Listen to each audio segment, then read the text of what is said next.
A random roll of US silver dimes has a problem. This is my third attempt to see if this problem can be contained or if it's getting worse. Let's begin. Welcome to Silver Heist. Thank you to our returning subscribers and guests.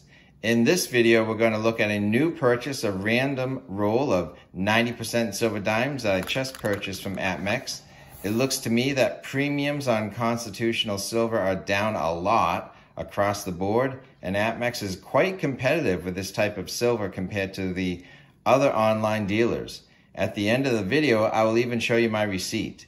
This roll was the least expensive of all the rolls of silver dimes that they had for sale, but with the discount, does it also come with a hidden cost? My other two recent random rolls of silver dimes came with an unexpected problem. But do problems create new opportunities? This is a third in a series of videos that I've done on silver dimes. I wanted to buy silver dimes and fill this Whitman folder with Roosevelt dimes at the same time. Any duplicate years or mint marks would go in these tubes, so with 50 slots for silver Roosevelt dimes in the Whitman folder and an empty tube also holding 50 dimes, I was stacking silver either way, but in two different storage options. As I started to inspect the dimes from those purchases, I found an unexpected problem.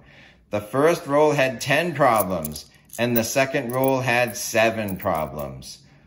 Our goal is to fill this Whitman folder with all the unique years and mint marks, but will the problem persist with 10 steps forward and 1 step back? Let's look at this new roll of dimes and see what happens. All right, so far we have gotten 2 random rolls of silver dimes from APMEX. This is the product number, and it is 90% silver. That one's actually from the 40s. That might be good for our 40s slots, unless it's a duplicate. And then this one, now this one's from the 60s, but we still have a couple of slots over from the 60s. So it's a little bit of a challenge. It's totally random. What are you going to get? Dimes from the 40s, the 50s, or the 60s. And sometimes you end up with the same mint marks. And so there's 48 unique mint marks and years and a couple extra slots to show good examples of the obverse and reverse. Shouldn't be too hard of a challenge because there's not any key dates for Roosevelt dimes. So there's a few more challenging dates, 13 million, 20 million, maybe harder dates, maybe S mint marks, 13 million here, 13 million Denver mint there, maybe 22 million, where other bigger years are well over 100 million Philadelphia.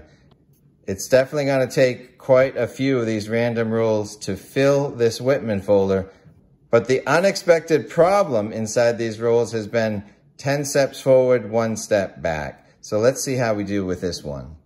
We will open this up and then see what's inside. So I'm looking forward to some more silver. Ooh, look at that one. That one is really shiny. That's not a problem. That one, I'm very interested in that one. We may actually, this will be a whole new problem I've yet to have, is when I find one so nice, I end up replacing one of the existing ones in this book. So that's going to be wild. Let's just pull that one out and set that aside, and we'll see what the heck that is. So that one is just too nice.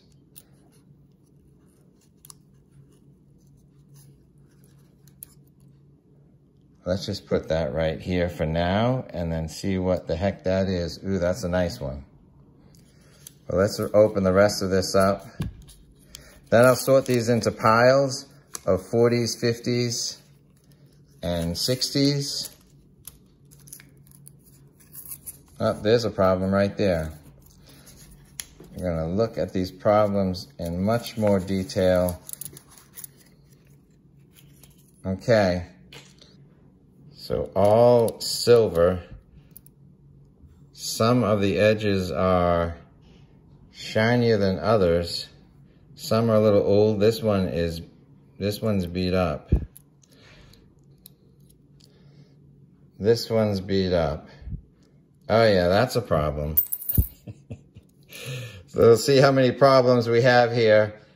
How many of these will help fill our dates? Oh, I just saw a problem. Oh, there's another problem. We have a few problems here, folks. I wonder, so the first time I had 10 problems, then I had 7. I've got a handful of problems here. That's a nice one.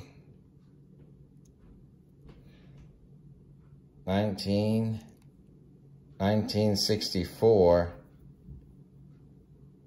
D. Well, we have a pretty good 64D in there already. This one here we scooped out earlier is a 1960 Philly. Awesome, because I don't have, there it is right there. We're going to fill that one up with a nice one to boot. Let's really start sorting these into some new piles. All right, so I'll start making a pile of 60s, 50s, 40s, and then the problem ones. So one trouble worth working with silver dimes, especially as you get older, these dates are really hard to read. So that one's from the 60s. I'm gonna have to really lean in here. That's the 60s. Oh, here's a problem. Goodness, here's another problem and another problem. We've got nothing but problems here today, folks. And coins from the 60s. This one looks a little old. That's a 40s. Look at another problem. This one's old. That's the 40s. So we may get some problem. Here's another one. 60s. 50s. Okay, good. Problem. 60s, 60s, 60s. Problem.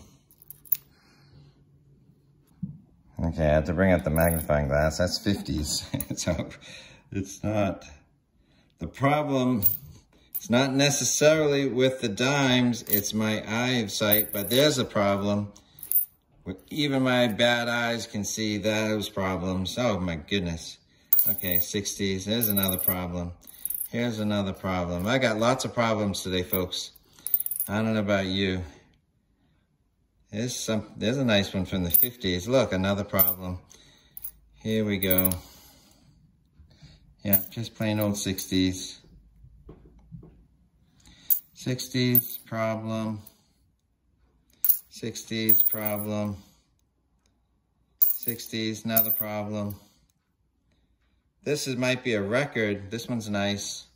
Look at all these problems, problems, problems, more problems, more problems, more problems, problems, problems, problems, problems, problems. I got about half of my roll is problems, and the other half is something else.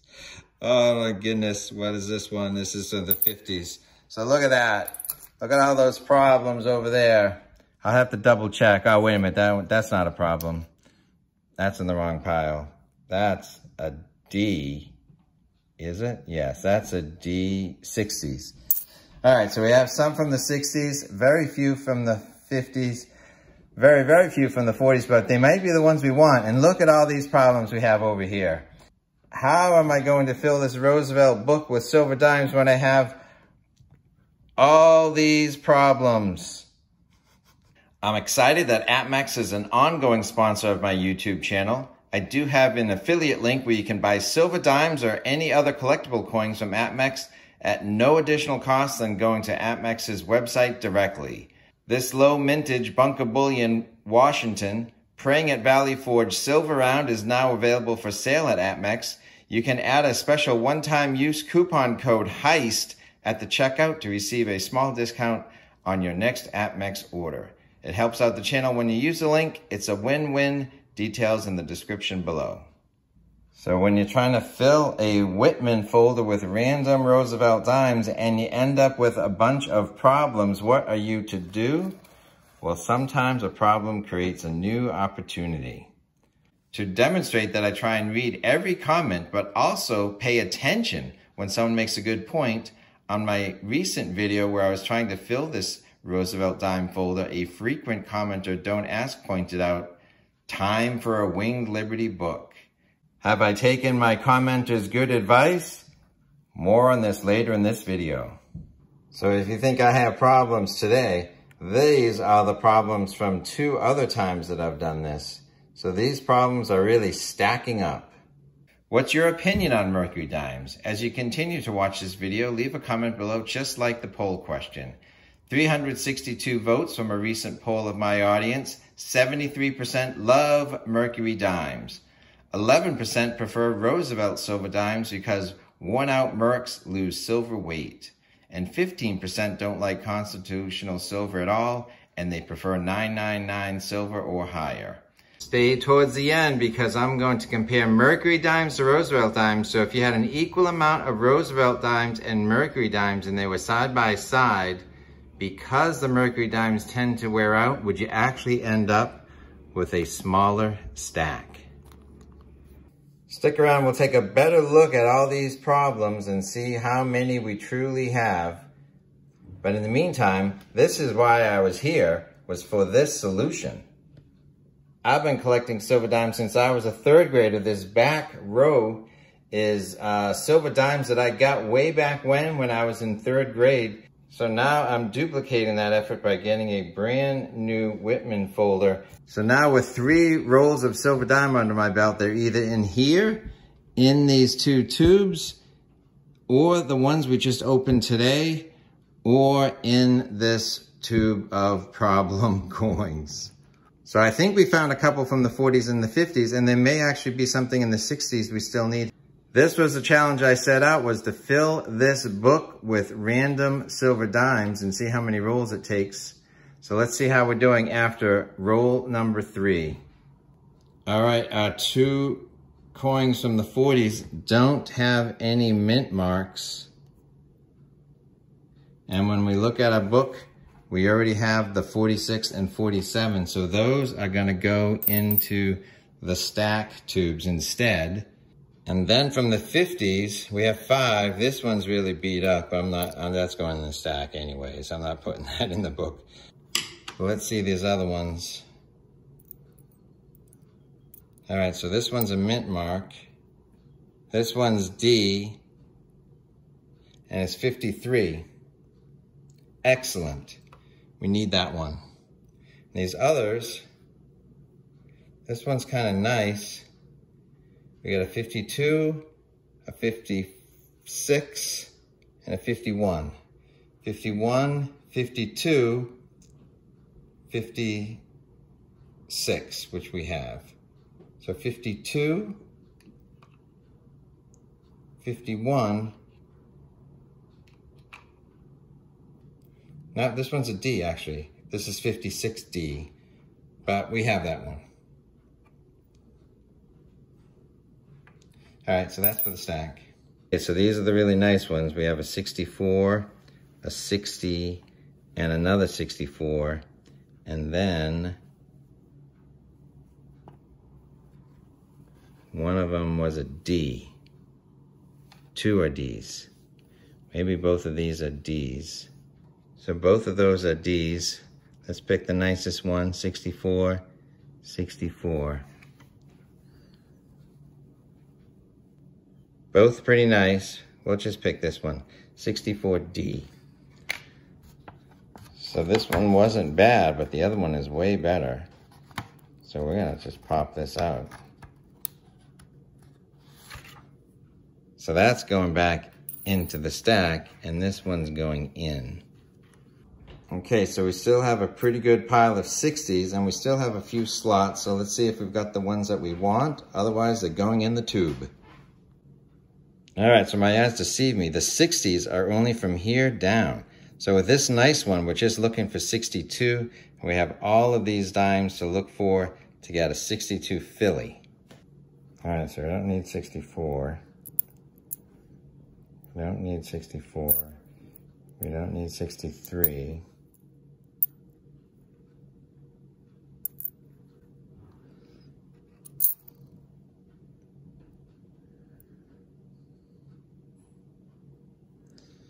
Another 64, 64, 63, 64, 4, 4. So a lot of 64s. It's a big year. I'm not sure. 900 million in 1964. So they didn't just close out the silver. They went out with a bang. So we do have a 1962 D. I thought we had one. So we're still shy of 62. So another one for the stack. All right, so here's our haul for what can we add to the book. Well, we traded out a really nice one. We're adding one from the 60s, which means we only have one from the 60s left to go. We got 3 from the 50s that we can add to it. So there's some success. None of the ones that we added are the somewhat more difficult ones to find. But we have had some success with an 18 million one in the past. So we're chipping away at the slightly more difficult ones. We're chipping away at this. Everything else gets to go in the tubes for the stack. And now we are adding to our problem. I just counted this up. We have lots of problems. We have way more Mercury Dimes than I ever anticipated. We have 25 Mercury Dimes. So I will share my receipt. The interesting thing is that the random roll of silver dimes is the cheapest way of getting silver dimes on APMEX. I paid $124, but this was about 10 days ago. And I actually, you know what I did?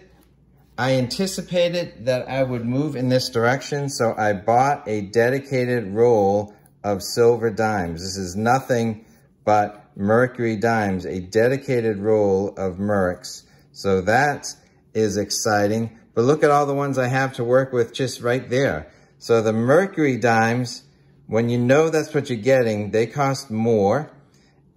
And then not shown here is a dedicated roll of Roosevelt Dimes would cost less.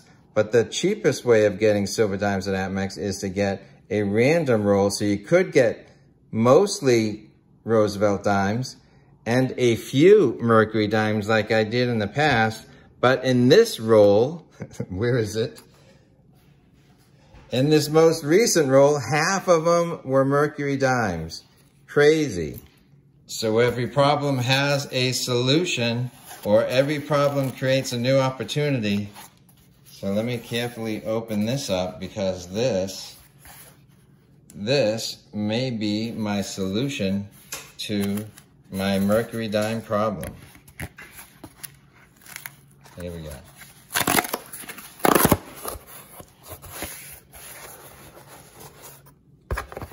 And here it is. Mercury Dime problem, Mercury Dime solution.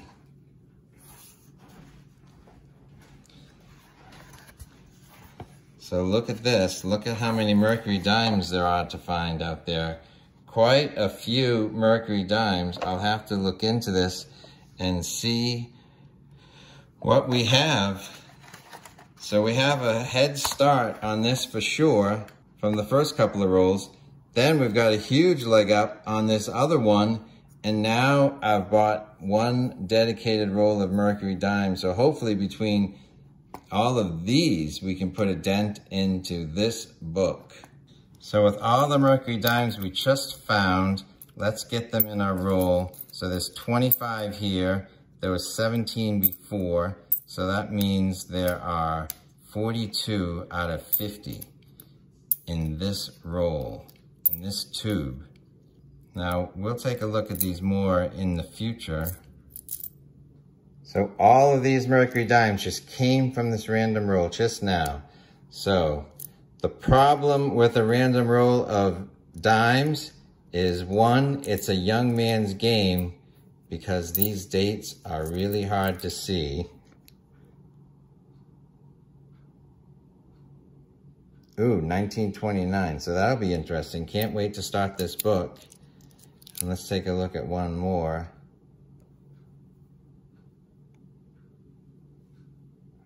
Wait a minute. 1918, no mint mark. So 1918, that one's a pretty nice one. So who knows what's in here? As promised, there's 42 dimes in here. There's 42 dimes in here. There's 50 that I put in here. Now see how you see this 50 fills this roll. Now what if I took 8 of these out? So if I take 8 of those out, let's look at how this stacks up to this. So this is the same branded tube.